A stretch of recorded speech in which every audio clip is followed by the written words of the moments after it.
Boa tarde. Bom, já é bem comum eu quebrar alguns protocolos. Acho que isso faz parte da minha, não necessariamente da minha pesquisa, mas sobretudo da minha forma de interagir com o mundo e com os ambientes. Então, assim, se ninguém estiver muito preocupado com o WhatsApp, a gente tiver que ficar mexendo assim, se não for muito urgente, não vou pedir para desligar o telefone não, mas eu vou pedir para assim, vir para cá, pertinho assim, eu sou muito afetivo, então assim, eu não consigo falar com essa distância de jeito nenhum, acho que nada faz sentido. Eu sei que a mesa é necessária, mas assim, eu vou ficar andando para lá e para cá, eu não vou ficar sentado aqui. Queria muito ver se a gente podia juntar todo mundo, assim, vir para cá, pertinho, claro. Eu vou para lá se eu te deixar. Pode ser? Claro, se puder, fica mais perto aqui. Calor humano. Isso. Vou sentar aqui do lado da Nájila.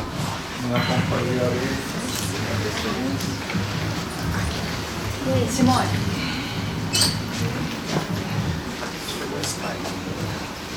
Olá, professor. Tudo bem? Melhor agora? Prazer, meu. Muito legal. Bom, eu vou começar quebrando o protocolo. Vou abraçar minha professora. Depois. Então, o início eu vou fazer sem microfone, depois quando eu for para lá eu uso, tá ok? Prazer estar aqui. Acho que aceitar o convite não é só uma questão de agenda, é uma questão de reconhecimento, né?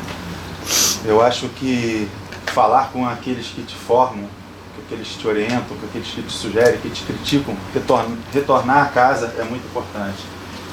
Então assim, é uma dupla honra estar aqui, por causa da Silva, por causa do Marcelo, da professora, de outros professores que eu não estou vendo aqui, mas ainda estão na casa. Mas também assim, o nome dessa universidade é muito forte para mim, né? Quando eu tinha 15, 16 anos, eu era muito fã do Darcy, das histórias do Darcy. E uma vez, assim, entre tantas conversas fora da academia, eu e o Marcelo, um dia ele virou para mim e falou assim: sabia que você parece muito com o Darcy Ribeiro? Aí eu falei: por que? Ele falou assim: porque ele era um intelectual, mas ele era um cara que quando ia pra porrada, ele ia pra porrada, cara. Não tinha volta não. E você me lembra muito isso. Você tem que estar no meio das pessoas, você sente necessidade. E realmente é isso, assim, esse início de trazer vocês mais para perto, é porque não tem nenhum sentido a minha pesquisa, a minha trajetória, onde trajetória acadêmica, história de vida e obra artística se confundem, e eu não sei onde é o início e o meio. Bom, o fim não tem, mas o início e o meio eu não sei como é, mas se confluem, né?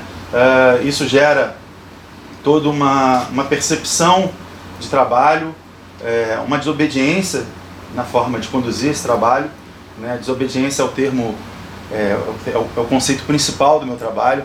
É claro, quando a gente fala em desobediência, né, começa a falar em desobediência, aí tem sempre uma mãe assim que está participando, um pai, que é professor, fala assim: mas ele vai ensinar mais desobediência? E aí eu já dou uma acalmada e falo assim: então, quando a criança não quer tomar banho e tal, aí você fala: tem que tomar banho, a criança não quer tomar banho, isso não é desobediência, ele é porquinho. São coisas diferentes, né? Assim, a desobediência da qual a gente vai falar aqui e que faz parte dessa trajetória de trabalho é a desobediência no sentido de ruptura, né? É a ideia de ruptura, a arte da qual eu manifesto o meu processo de criação e minha forma de conduzir essa narrativa, seja acadêmica ou não, ela tem a ver com uma ruptura que passa por uma ruptura política, uma ruptura de mercado, uma ruptura estética, né? E isso tem um contexto, ou seja, isso inicia num lugar muito perto daqui, né, com um tipo de sociedade muito próxima nossa daqui, que é Macaé, né? Só que quando, obviamente, a gente fala de cidade, não vai dar para a gente falar só de Macaé, porque esse trabalho ele ganha uma projeção enorme, sobretudo fora do Brasil, essa forma de compor, essa forma de criar. Então, como fizeram a loucura de me dar 2 horas com vocês, né? Eu acho que a gente vai a gente vai buscar preencher da melhor forma, tanto na conversa como na interlocução, mas os vídeos vão ser muito importantes, porque realmente tem uma hora que esse discurso não vai dar conta talvez da potência do que isso, da forma que chega e da forma que foi conduzido.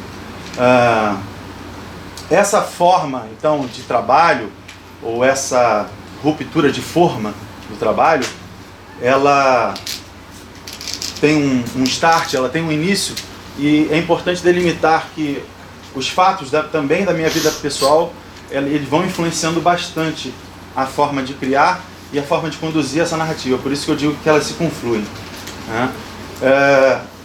Esse primeiro momento, eu delimito ele de 95 até 97, né? Em 95, porque é um momento que eu estou na faculdade, estou na universidade, estou dialogando muito com as culturas urbanas, volto para Macaé e faço todo um resgate no sentido de que particularidade havia, né, na minha forma cultural de lidar com aquela sociedade, e obviamente a influência dos bailes, elas foram essenciais, né? Em Macaé haviam 4 bailes, né? E 3 eram mais badalados. Alguém conhece bem Macaé aqui? Ou essa época de 90? Não? Tá. Então, só para contextualizar, nós tínhamos 3 bailes. O baile do Ipiranga, o bailes de músicas diferentes. Aí que vem a diferença da história.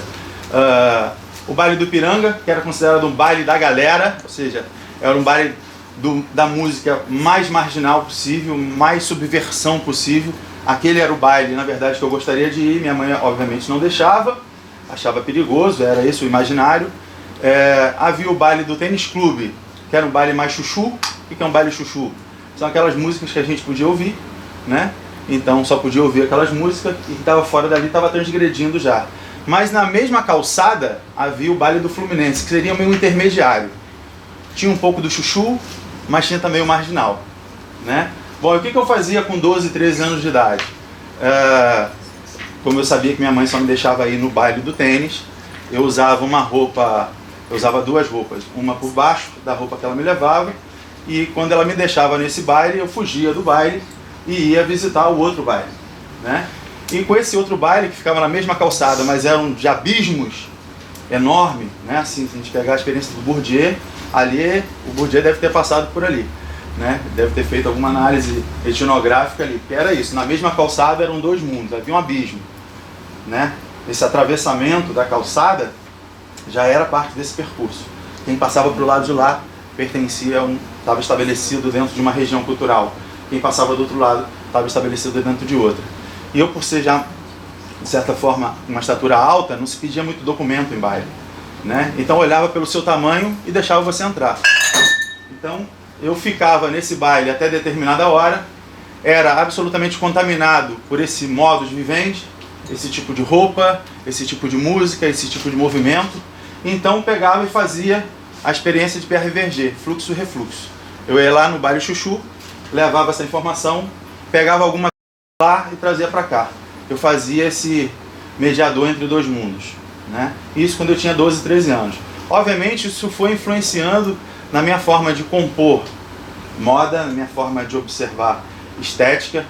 É claro que havia uma variável escura nessa história, porque eu sou daltônico, só fui descobrir isso aos 14 anos. Então muitas vezes a roupa usada não era nada de atravessamento, porque eu não entendia as combinações mesmo, então ficava alguma coisa bem esdrúxula. Mas isso é um parêntese. O que acontece a partir daí é que eu vou vivenciando demais esse ambiente. Eu vou sendo influenciado por esse ambiente. Esse ambiente vai compor, pouco a pouco, uma subjetividade, uma forma de olhar para o mundo, né? E isso começou a ser interessante para mim. Então, qual era o nome desse terceiro baile? O terceiro baile é o baile do Fluminense, o baile do tênis e o baile do Ipiranga. Então, quando a minha mãe voltava, eu já estava lá com a camisa de novo e prontinho para ir embora, né? Ela só soube disso há pouco tempo atrás, quando eu tive que escrever essa introdução na tese. Por muito tempo eu consegui guardar esse segredo. Bom, então diante de 95, mas até 97, esse é um período que eu chamaria um período de contaminação, né? 97, eu sofro um acidente de carro, né? Considerado grave, né? São 2 anos para voltar a andar perto da marcha normal. Meu trabalho não para e, como eu já trabalhava com a experiência urbana, a minha ideia para eu não parar totalmente é levar o trabalho para a garagem da minha casa, né? E nesse tempo eu começo a usar muito, por um longo tempo, cadeira de roda e os aparelhos ortopédicos. O que acontece a partir daí é que eu era um ex-atleta, eu estava acostumado com esse corpo, né, produzindo uma outra relação espaço-tempo, e então na cadeira de roda eu começo a perceber que a minha forma de criação tem que mudar. Por quê? Porque eu não tenho como demonstrar os movimentos. Então eu começo a trabalhar com aquilo que lá na frente eu vou chamar de uma cartografia coreográfica, ou seja, eu produzo esse mapa de movimento e lanço essa informação para o intérprete que está trabalhando. Obviamente, como ele não está vendo o movimento, né, e nessa época nós não faríamos uso da internet, por exemplo, ou de gráficos mais elaborados, né? O que acontece? O meu colega, que se chama Cláudio, o Cláudio lê esse mapa de uma forma e a Nádia lê de outra. Isso então produz uma multiplicidade dessa leitura. Então aquilo que eu propunha acabava sendo muito mais rico, porque partia de um ponto, mas pulverizava numa série de leituras, né? E na verdade até hoje eu faço uso disso. Então essa segunda fase que começa em 97, né, ela é, vamos dizer assim, o segundo momento para eu entender com quem eu vou trabalhar e como isso vai se construir para chegar na experiência de hoje. Bom, eu sou convidado então para trabalhar com pessoas com deficiência, né? Durante 2 anos por telefone eu vou namorando essa ideia com um diretor de uma instituição e ele vai me falando que um dia eu tenho que ir lá dar uma aula para os alunos dessa instituição. Bom, o que acontece é que a minha experiência quando se pensava na pessoa com deficiência era uma pessoa com deficiência física. E o meu plano de aula foi baseado nisso. Essa primeira aula, em 1999, é então o estopim de uma outra forma de entender a relação de movimento. Eu chego nessa aula, nós tínhamos um aparelho de CD daquele bem velho e daquele com poeira no cristal, sabe? Alguém já teve? Certamente já teve. Você põe a música, aí a música fica pulando, né? Bom, o que acontece? Quando eu cheguei e vi que a maioria das pessoas que estavam ali não eram com deficiência física e sim com uma deficiência cognitiva, uma deficiência visual, o meu plano de aula podia jogar no lixo. Era outra história. E eu precisava ganhar tempo, né? Eu estava ali para dar aquela aula, eu precisava ganhar tempo. Eu queria dar aquela aula e queria fazer bem feito, obviamente.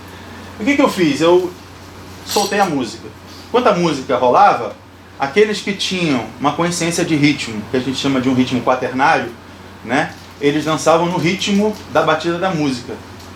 E outros dançavam quando a música, com o cristal cheio de poeira, pulava, eles dançavam nos assentos da poeira desse cristal e não da batida da música. E naquela hora eu entendi outro mundo.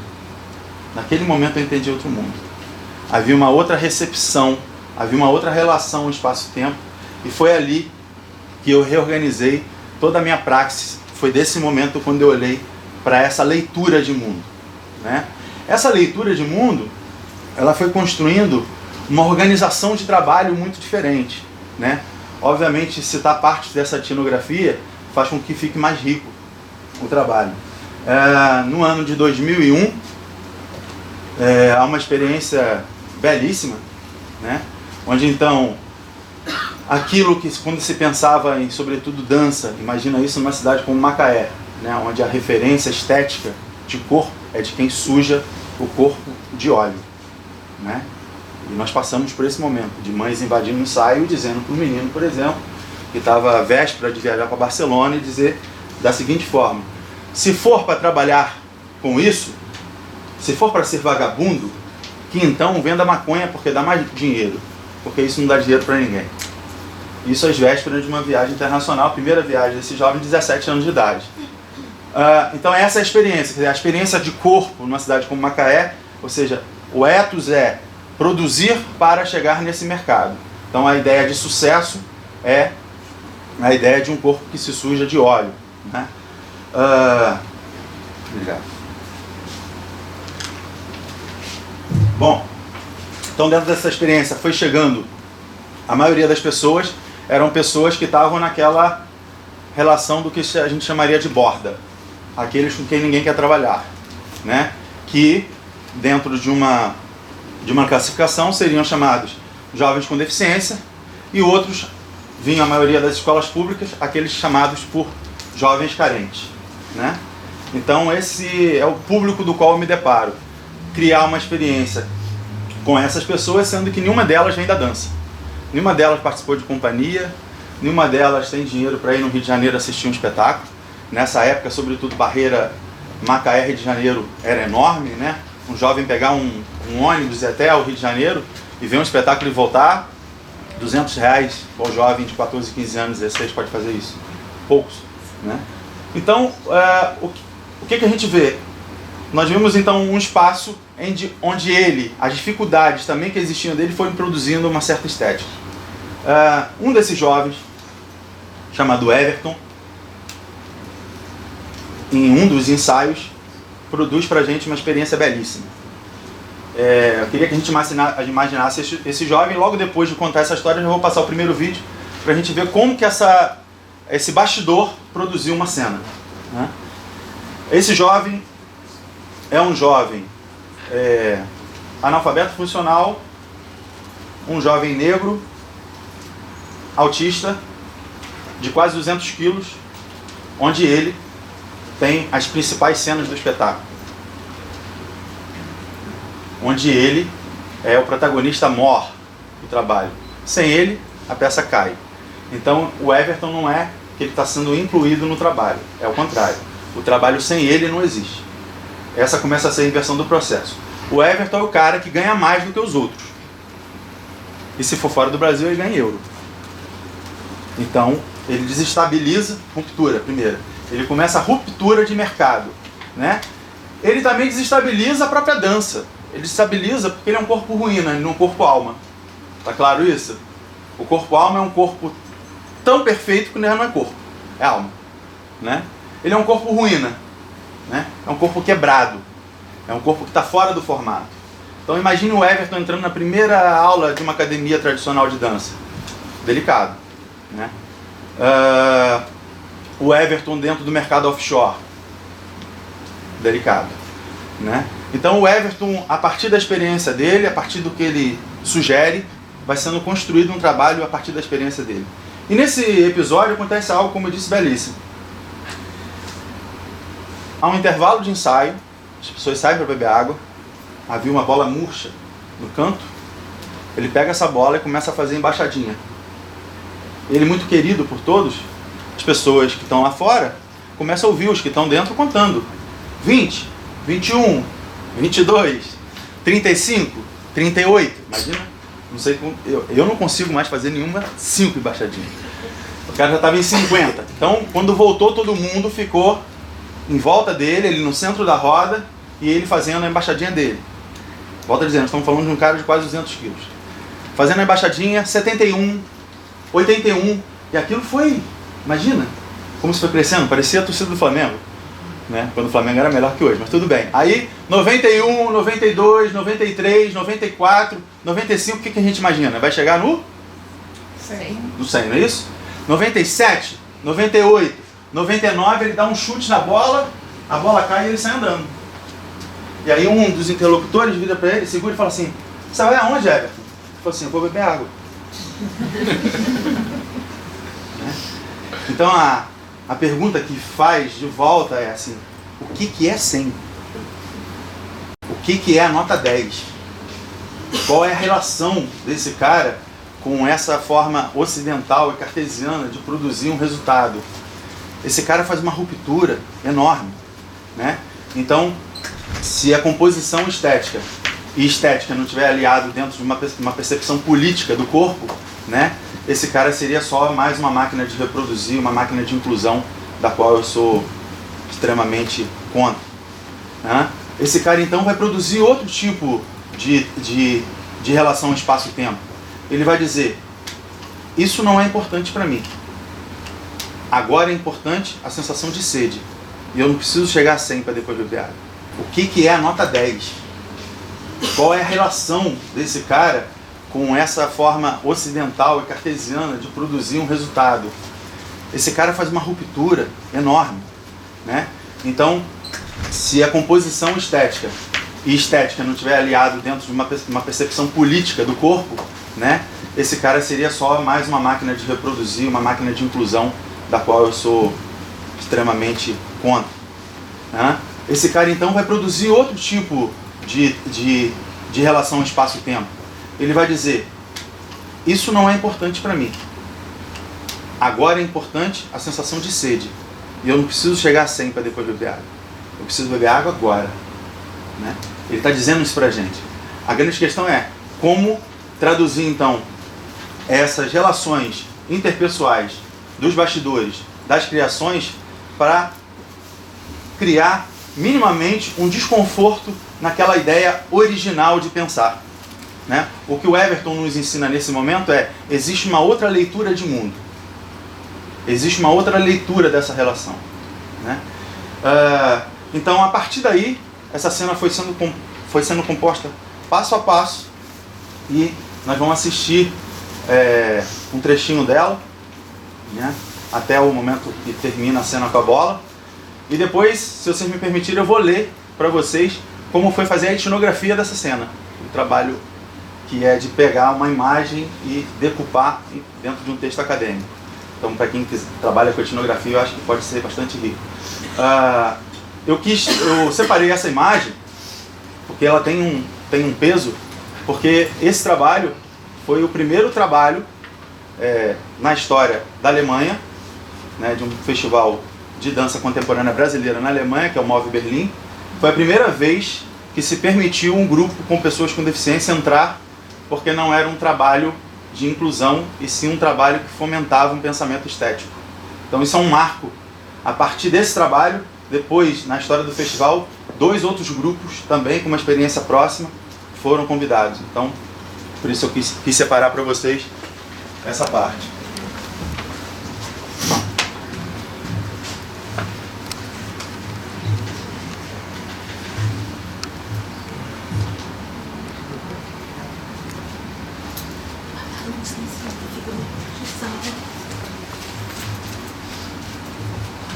Vou apagar a luz, tá bom? Ok. Tem luz própria aqui.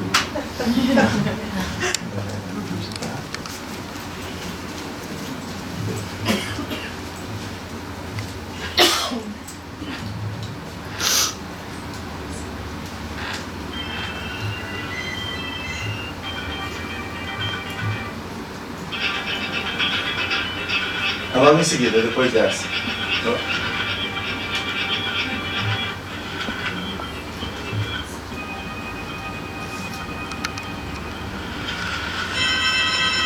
Logo em seguida.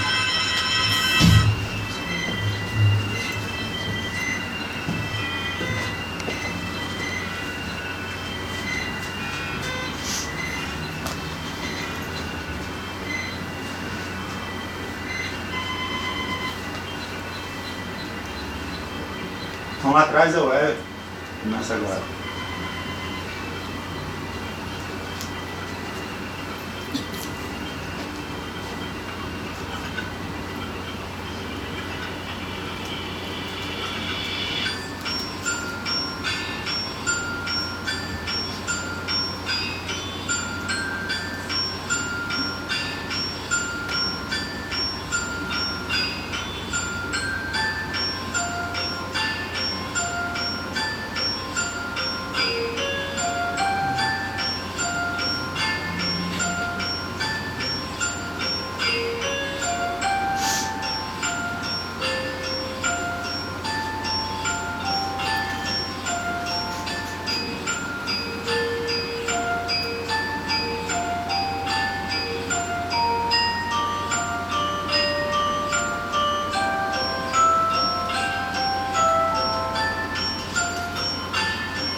que é a nota 10?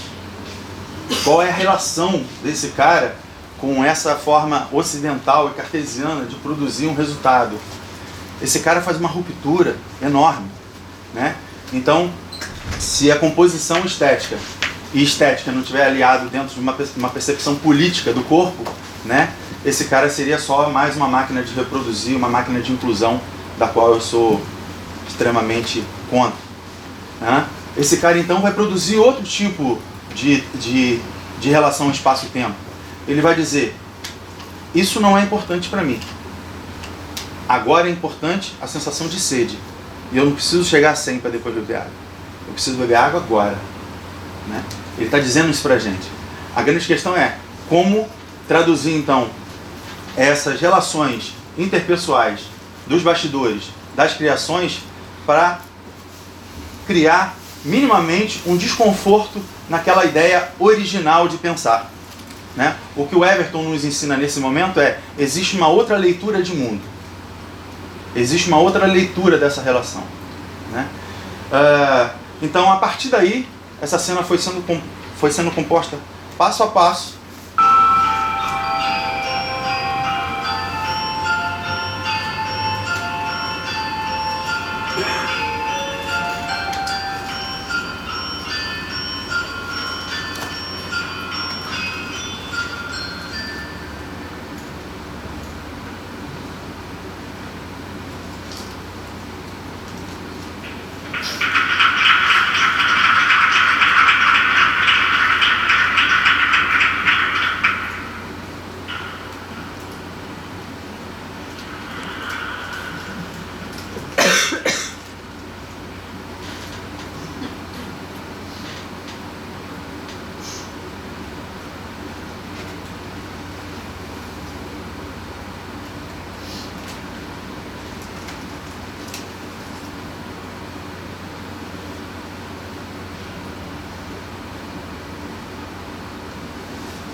Pode acender aqui?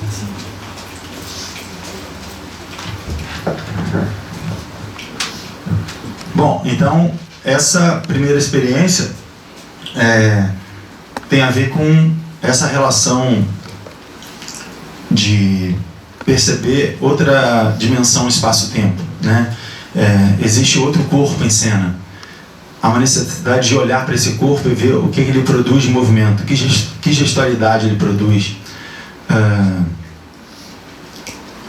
E quando a gente fala em gestualidade, a gente está falando em comunicação, né? Tem um contemporâneo do Bourdieu, que eu gosto muito, que é o Le Breton. Ele vai falar dessa dimensão de corpo enquanto comunicação, e ele vai falar dos cinemorfemas. Ele vai mostrar como que se dá essa relação entre gestualidade e comunicação. É um texto incrível. Outra experiência, então, que passa a ser próxima e ocupa esse mesmo lugar é daqueles que estão visualizados, que estão representativos dentro de uma estética bastante marginalizada, que vem da cultura urbana, que vem inicialmente de algo que estaria mais próximo da cultura hip-hop. E se a gente pensar isso no final da década de 90, nós estamos falando da cidade que, dentro da Organização Mundial de Saúde, né, tem o índice de maior número de homicídios do país, que é Macaé, que se dá em 2001, 2002. O que acontece nesse momento, assim, é importante explicar nessa dimensão de cidade e nessa relação de território. Jovens que pertenciam a um determinado bairro não podiam ir para outro bairro, por causa das inscrições de facções criminosas, onde essa mobilidade Rio de Janeiro se impregna de modo muito volátil em Macaé. Então, como nós tínhamos jovens de bairros, trabalhávamos com jovens de bairros de direções bem opostas, a ideia era ter um território central que nós pudéssemos criar. E esse território central era a própria rua. Como Macaé, à noite, como a maioria dos centros, né, centros urbanos, eles ficam bem vazios, e os jovens estudavam até 6, 7 da noite, então muitas vezes os ensaios começavam a essa hora, e os ensaios, a maioria deles eram na própria rua. Então a dimensão de pesquisa não era necessariamente trazer um tema urbano para o trabalho, mas utilizar o espaço urbano como mote criativo, ou seja, a parede, o muro da cidade passa a ser um suporte técnico criativo. A arquitetura não é mais uma arquitetura rígida, essa arquitetura tem uma memória, e como que essa memória então produz uma forma de gesto, uma forma de movimento. Meu corpo parado é meu corpo aqui, meu corpo com a minha cabeça na parede produz um outro tipo de vetor. Que vetor é esse? Quando a cidade dorme, qual é o tipo de população que habita essa rua? Como que essas pessoas andam? Como que esses bancos das praças são ocupados? O banco da praça de manhã é ocupado por 2 idosos lendo jornal. Como é essa forma de sentar? À noite, como que esse banco é ocupado? É uma pessoa deitada? É uma pessoa usuário de crack? Então muitas vezes não usa o banco, ele usa debaixo do banco. Então essa dimensão de memória do corpo vai produzir uma gestualidade que vai startar uma nova pesquisa. E aí ela vai se complementar com a Chacina da Candelária, né, de 93. Então é um episódio, além da pesquisa, um episódio passa a ser então o lugar onde a gente precisa se inclinar e ver o que rege isso enquanto manifestação estética dentro de uma perspectiva política desse trabalho. Bom, essa dimensão então produz para um outro público que não é esse que a gente viu agora. Então, se aqui a gente tinha uma experiência mais lúdica, outra experiência, uma experiência bem mais violenta, onde, por incrível que pareça, o vídeo que vocês vão ver e falar assim: Paulo, você está mentindo, você está fantasiando, esses caras devem dançar há tantos anos. O que acontece é que nenhum deles, como eu disse, vinha de nenhum tipo de dança. Todo o movimento que eles traziam podia ser do atletismo, podia ser da corrida de saco, o que fosse, foi aproveitado para produzir uma gestualidade que vocês vão ver agora. Eu estou fazendo questão de mostrar esses 2 trabalhos fora do Brasil, para a gente ver que esse trabalho começou numa cidade sem nenhuma tradição em produção estética, e transgrediu sem apadrinhamento, sem governo, sem Petrobras, simplesmente pela produção estética e pelo acreditar das pessoas que estavam envolvidas, transgrediu um limiar não só de oceano, mas como uma metodologia que acabou sendo utilizada em 30 países de trabalho. Esse trabalho chama-se Meio Fio. Meio Fio não necessariamente é o menino de rua que está no meio fio, mas é o menino de rua sentado no meio fio, observando a cidade e absorvendo toda a violência no seu corpo enquanto olha a cidade. Então é um trabalho absolutamente de explosão, que eu vou mostrar para vocês agora e que está apresentado em Paris, com 8 jovens que saíram das escolas públicas de Macaé. Vamos lá.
Consegue botar?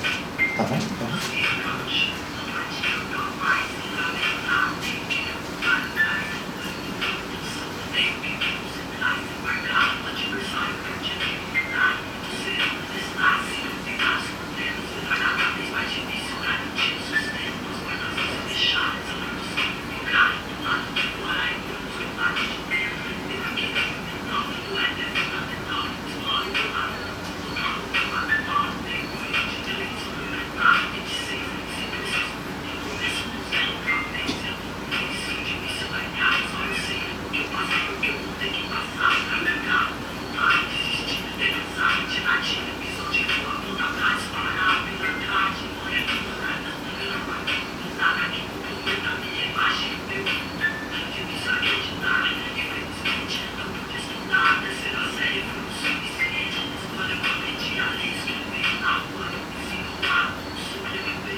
Bom, eu queria, antes de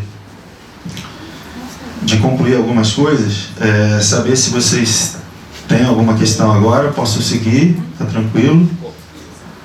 Tá ok? Quanto tempo a gente tem ainda? São 4 horas com a programação. 4h30, até 4h30. 15 minutinhos para Tá, então eu vou 15 minutinhos para Vou fechar e depois vou abrir, ver se vocês têm alguma questão. Dentro dessa experiência, tem algumas coisas que eu acho que precisam ficar bem definidas e sublinhadas. Uma delas é o que a gente falou no início do que eu chamei de desobediência. Vai usar? Mais um só, é pequenininho. O que a gente chamou de desobediência, e é um dos cursos que hoje eu tenho fomentado enquanto formação, que é o Desobediência Criativa, Arte como Ruptura, tem muito a ver com essa perspectiva da ocupação do espaço urbano como um suporte criativo, né? E a forma que isso é introduzido enquanto formulação estética.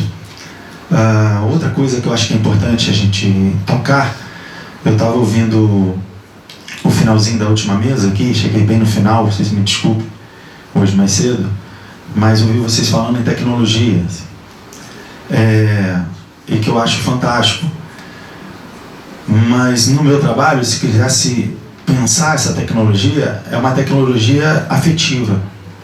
A dimensão desse trabalho, ele na verdade, ele vem retocar um conceito que está muito forte na ideia de experiência urbana, que é a experiência do corpo na cidade. Isso está lá no Sennett, né, no Carne e Pedra. Isso está entre tantos filósofos, esse conceito de afetividade. E aí esse último videozinho que eu separei, acho que antes cabe uma pequena epígrafe, de dois momentos onde a experiência urbana ela vai criar esse suporte de subversão das instituições, né? Em 2015 eu fui receber uma homenagem em Munique, na Alemanha, que foi quando a gente viajou, a gente estava no mesmo avião, e aconteceu algo incrível. Bom, Munique, não sei se vocês sabem, mas é onde se deu uma grande parte ali de construção de arte, né, a partir da questão do nazismo, né, ser uma cidade bastante rica, onde tem todo um suporte de galerias, de museus, aquela cidade realmente foi utilizada como um espaço muito, muito presente. Então, assim, uma apresentação 4 horas da tarde num espaço urbano, você tinha pessoas da mais classe alta, vestidas de modo bastante distinto, e ao lado desse lugar onde nós apresentávamos era um centro de crianças refugiadas curdas, né? Então, nesse mesmo espaço público estavam assistindo todas essas pessoas com todo o glamour, e essas crianças que não falam uma palavra em alemão. E esse é um trabalho que ele só se dá a partir do público, diferente dos outros que a gente assistiu, né? Mas ele precisa do público para existir. E é um trabalho totalmente voltado para a questão da pele. E o que a gente viu no final era o quanto estreitava essas relações de linguagem, de classes, etc., a partir dessa dimensão afetiva, ou seja, a forma que a gente via, a imagem que a gente via no final, era todo mundo entrelaçado. E a segunda parte, que era um debate em frente ao teatro, eu fiz uma brincadeira, como eu ia fazer com vocês hoje aqui no início. As pessoas não podiam mais se desgrudar, então todas assistiram o debate grudadas uma na outra durante o teatro todo. Foi uma das cenas mais bonitas que eu já vi na minha vida, assim. E que era sem nenhuma palavra, era toda em cima dessa dimensão do corpo. Isso aconteceu em 2015 na Alemanha, e no MAN aconteceu, obviamente, nas devidas proporções, algo muito próximo. Num determinado ensaio, uma senhora que sempre vinha para todos os domingos, tem um projeto, não sei se tem ainda no MAN, chamado Música no Museu, que é sempre meio-dia, 1h da tarde. Ela vinha sempre de São Paulo, pegava um voo e vinha assistir. Nesse dia não teve Música no Museu, ela veio à toa. E aí ela ficou por ali, ouviu a música do que a gente estava trabalhando, gostou da música, foi ficando, quando viu ela já estava participando, né? Isso foi num determinado horário. Pouco depois, um vendedor ambulante de mate participa da mesma experiência.